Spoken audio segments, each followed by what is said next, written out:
Welcome in to Quick Check-In with Alabama Strength and Conditioning. I'm here with David Ballou, Director of Performance and Head Strength Coach. We're going to touch on it all. I have to ask you, out of the gate, who is the strongest in the weight room?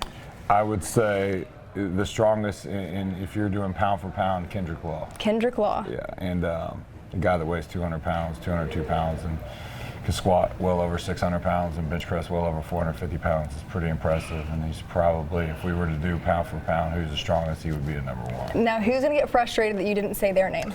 Probably Jan Miller, probably Jaden Roberts, probably a couple other guys who think they're closer than that, but that's probably the truth, though. Now, on that same vein, who is the loudest in the weight room? Oh, wow. Loudest, probably Keanu Coate. You know, Milroe's pretty loud when he's in here. We got probably a handful of guys. You know, Booker's a pretty loud guy when he's in here. We got a few of them. So we're hanging out in the weight room. What is the most underrated feature here that people may not know about, and what is your favorite to utilize?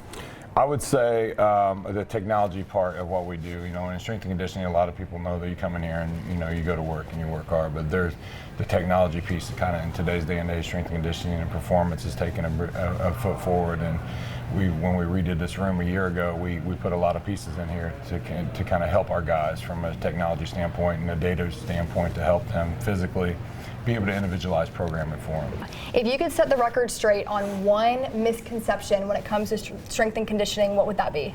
That not all strength coaches walk around in cut-off sleeves and jumping around doing jumping jacks like crazy people. There's a lot of analytics and data and sports science that go into it, and there's a lot of there's a deep thought process that has to go into the programming part that takes place all the time, whether you're in the training, outside of training. It's pretty thorough. So that goes to my next question. What is your pet peeve as a strength and conditioning coach? For the athletes? Yeah. Oh, most certainly pet peeve would be coming in here and anybody that yawns. I can't stand that. Can't stand the yawning. That means you're half asleep, probably didn't sleep the night before, and you're definitely not ready to go. So that's going to be the first thing.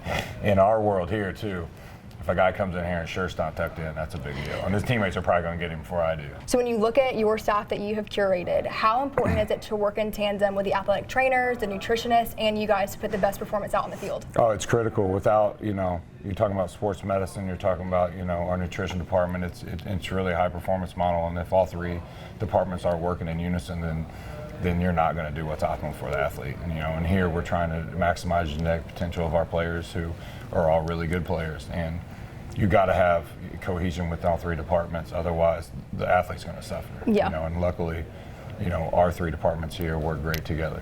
What's your favorite thing to hear as a strength and conditioning coach? How tough and physical our guys are, and they're hard to break. That would be the best thing to hear. So your longest tenure was actually at the high school level. You have a lot of athletes that want to prepare their body well for the collegiate level. What would be your biggest tip to them? I would say the majority of the guys that come in here that struggle from the high school level is the nutrition and the sleep component. You know, a lot of guys have no clue how to fuel their body the right way. They all want to know the secret, the trick, and you know, the secret programming, but it's really learning how to eat properly and eat 4 or 5 times a day and eating the right foods and doing it consistently enough, because a lot of people work hard. It's the people that work hard and are able to stack nutrition and sleep and those things on top of each other and hydration, those are the ones that create separation from the other people. So there was a text that you sent during a time of transition, and it was an old friend's name for consideration for a role, and that name was Kalen DeBoer. Yeah. And now you have some more familiar faces in Coach Womack as well as Coach Sheridan. You guys are all back together at Alabama. What was it about Coach DeBoer that you immediately thought of with confidence to send that text? Well, obviously, you know, I had experience with Kalen in 2019 in Indiana when he was offense coordinator, and I was part of that hiring process for the OC job then at that point.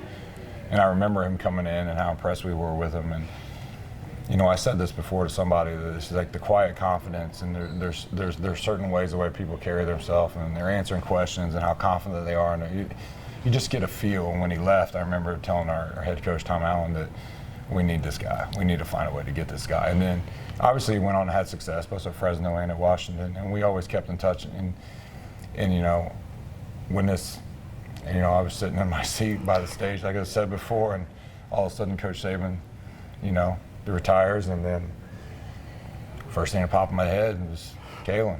And so that's what I texted, Kalen DeBoer. I didn't send anything else, that was it. And, you know, and then luckily it all worked out. Yeah, simple as that. My last question for you, outside of this room, your role, what is something that you're oddly good at?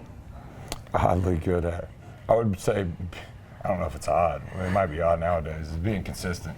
You know, I'm a pretty disciplined person and consistent with it, and I think our players like that and see it. But oddly, I don't know. I'm a pretty simple dude. I love it. Well, thank you, Coach, for checking in. Alabama Strength and Conditioning, Coach Ballou, Emily Grace McWhorter, and we'll see you next time.